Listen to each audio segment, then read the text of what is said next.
Assalamualaikum warahmatullahi wabarakatuh. Bismillahirrahmanirrahim. Alhamdulillahirabbil alamin. Wassalatu wassalamu ala Rasulillah wa ala alihi wa sahbihi wa mawala. Allahumma rzuqna al-ikhlasa fil niyyati wal qaul wal amal. Habibana al-kiram, dimanapun Anda berada, kita melanjutkan ya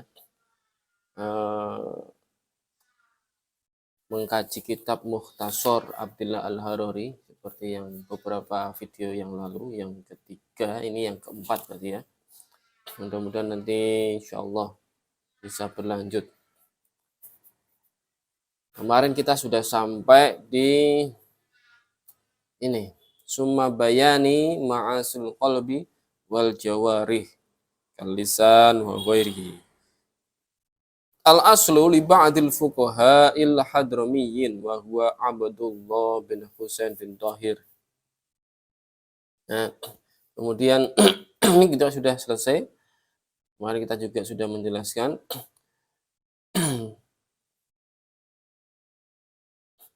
Summa dumina ziyadatin kasiratam min nafa'isil masaili. Ini juga sudah kita jelaskan bahwa ada beberapa yang ditambah ya, dari perkara-perkara yang penting.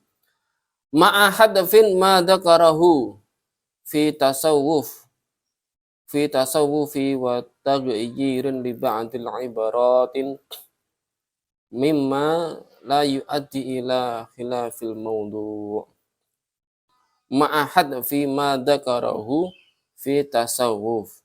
Jadi Syekh Abdullah Al-Harari sebenarnya tidak membuang bab tasawuf, tidak. Karena tasawuf sendiri adalah memegang ilmu-ilmu yang pokok. Namun ada beberapa permasalahan yang dihilangkan oleh Syekh Abdullah Al-Harari ya, dalam bab sebagian dalam bab tasawuf itu tersendiri. Kemudian bukan dibuang tetapi diubah ya, dirubah yang menjadi lebih kuat. Ya, menjadi lebih kuat dengan sebagian ungkapan yang ada pada kitab aslinya dengan ungkapan yang lain yang lebih kuat. Ya, yang tidak menjurus pada perbedaan materi pembahasan. Jadi tidak ada perbedaan sama sekali. Hanya yang kitab aslinya yaitu Sulamut Taufik itu lemah ibaratnya, diganti menjadi lebih kuat. Itu maksudnya seperti itu.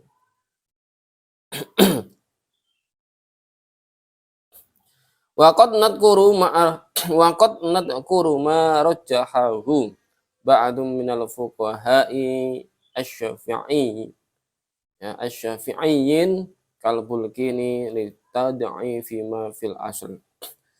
Jadi dan ada kalanya Syekh Abdullah Al-Harari ini menyebutkan fatwa yang rajih ya, yang tarjih, yang kuat ya, yang dinyatakan oleh sebagian ulama terkemuka dalam mazhab Syafi'i ya, Asy-Syafi'i dalam mazhab Syafi'i ya, seperti Imam Al-Bulqini ya. Imam Bulqini ini adalah imam yang bernama Umar bin Roslan bin Nasir bin Sholih Al-Kinani Asy-Syafi'i. Jadi julukannya adalah Sirajuddin, lahir di kota Asqalan ya, dan lahir di kota Asqalan pada malam Jumat tanggal 12 Sya'ban 724 Hijriah. Kemudian pindah ke kota Bulqin di Mesir. Ya, di kota Bulqin di Mesir sana. Saat umur 7 tahun, Imam Bulqini ini sudah mampu menghafal Al-Quran dan juga beberapa kitab seperti kitab Al-Muharrar, Al-Kafiyah, karya Imam Ibnu Malik ya, kemudian Mukhtasar Usul Fiqih karya Imam Imam Ibnu Hajib, dan kitab Syatibiyah ilmu Qur'an ya, disebutkan di sini begitu. Kemudian Imam Bulkini ini mempunyai ayah dan ayahnya ini mengirimkan ke Qahirah, ya, ke Qahirah Mesir untuk belajar, untuk mengaji, ya, mondok lah istilah kalau bahasa Indonesianya di Indonesia ya mondok, ya. Kemudian ketika dia usia 12 tahun untuk menuntut ilmu kepada para ulama tersebut. Jadi usia 7 tahun sudah hafal, kemudian mondok, kemudian usia 12 tahun dia sudah berguru pada ulama-ulama di Mesir. Pada akhirnya ya beliau diperbolehkan berfatwa, ya, pada usia 15 tahun.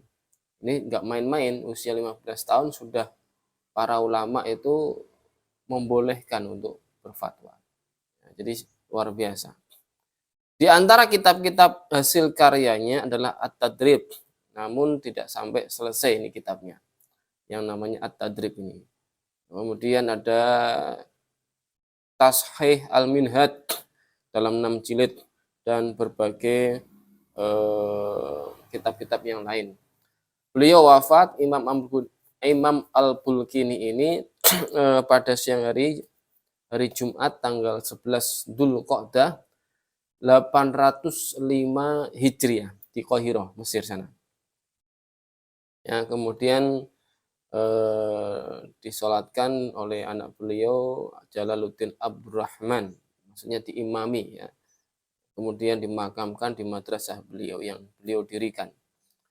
Jadi begitu. Jadi Imam Al-Bulkini ini luar biasa, ya. Nah, jadi penulis Mukhtasar ini, Syekh Abdullah Al-Haruri, semoga Allah merahmatinya, sengaja tidak mengikut sertakan dari kitab aslinya, yaitu materi-materi yang berkenaan dengan masalah tasawuf. Karena apa? Karena ibarah-ibarah di dalamnya sangat lemah. Kemudian beliau mengganti ke yang lebih kuat. Kemudian mengubah termasuk perkara-perkara hukum yang mempelajarinya yang bukan fardu ain. Ya, yang ada di Sulamut Taufik itu hukumnya tidak fardu ain dirubah menjadi yang fardu ain. Ya, maksudnya dirubah hukum-hukum, maksudnya masalah-masalah yang fardu ain. Selain itu, Syekh Abdullah Al-Haruri ini juga mendoifkan atau melemahkan beberapa fatwa hukum yang disebutkan dalam kitab Sulamut Taufik tersebut, dan menggantinya dengan fatwa yang lebih kuat seperti Imam Al-Bulkini, ya. Jadi seperti itu. Tadi sudah saya jelaskan Imam Al-Bulkini itu siapa. Jadi beliau Syekh Abdullah Al-Haruri sudah memberikan peringatan. Qala al-mu'allif rahimahullah ta'ala fayambagi. Ya, tadi sudah kita ta'afi fil asli fayambagi inayatuhu bihi liyuqbala amaluhu as. Jadi fayambagi inayatuhu bihi liyuqbala amaluhu. Jadi kita ini hendaklah setiap mukallaf, ya, bersungguh-sungguh dengan ikhlas dan tekun untuk mempelajarinya. Mempelajari apa? Kitab ini, kitab Mukhtasar Abdullah Al-Haruri. Jadi teman-teman yang belum punya kitabnya segera beli, ya, di keranjang di Topet, ya, di deskripsi, ya. Atau kalau mau yang gratis, ya, ada PDF-nya di situ nanti insyaallah. Kita disuruh untuk bersungguh-sungguh untuk apa? Untuk mempelajarinya agar apa? Agar amal yang kita lakukan ini dapat diterima oleh Allah Subhanahu wa ta'ala.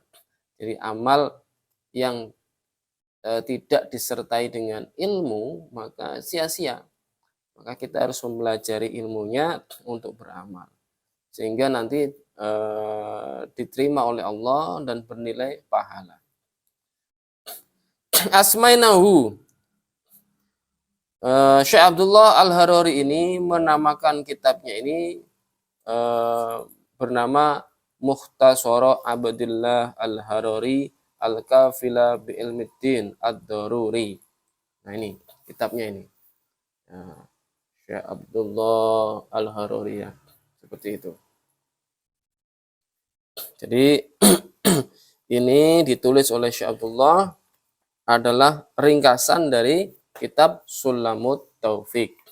Jadi Rasulullah Shallallahu Alaihi Wasallam sudah bersabda bahwa tolabul ilmi faridatun ala kulli muslimin. Jadi mencari ilmu itu hukumnya adalah fardu, ya, fardu.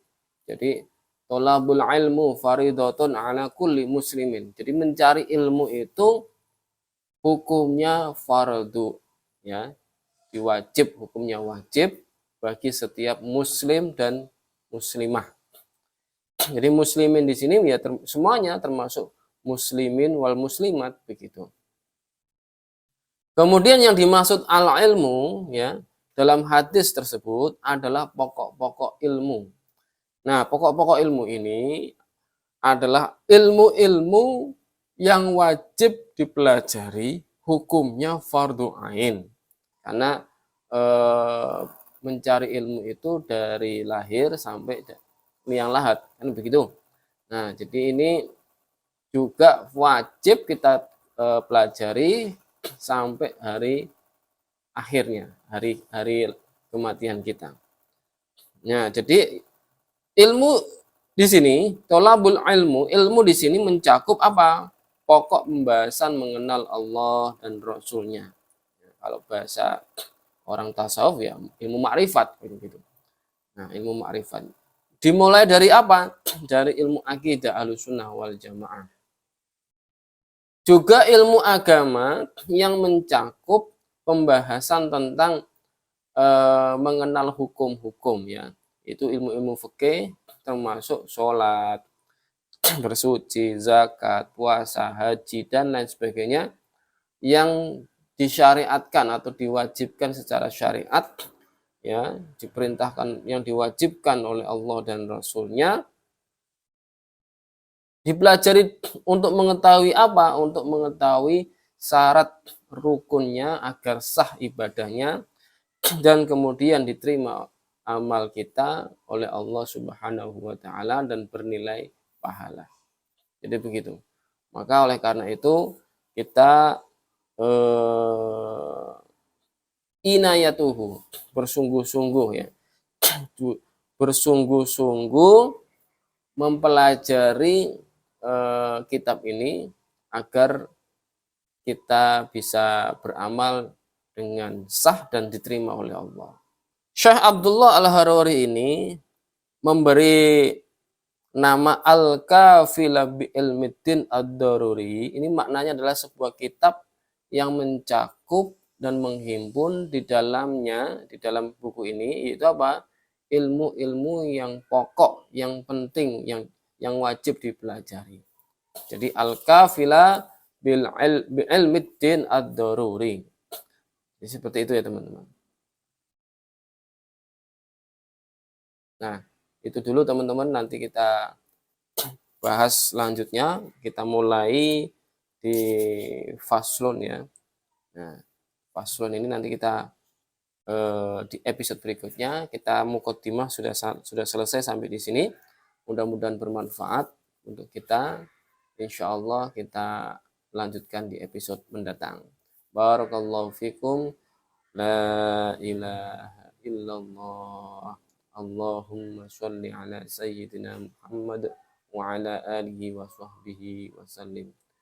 Rabbi firli wa liwalidayya wa lil mu'minina wal mu'minat. Barakallahu fikum. Wassalamualaikum warahmatullahi wabarakatuh.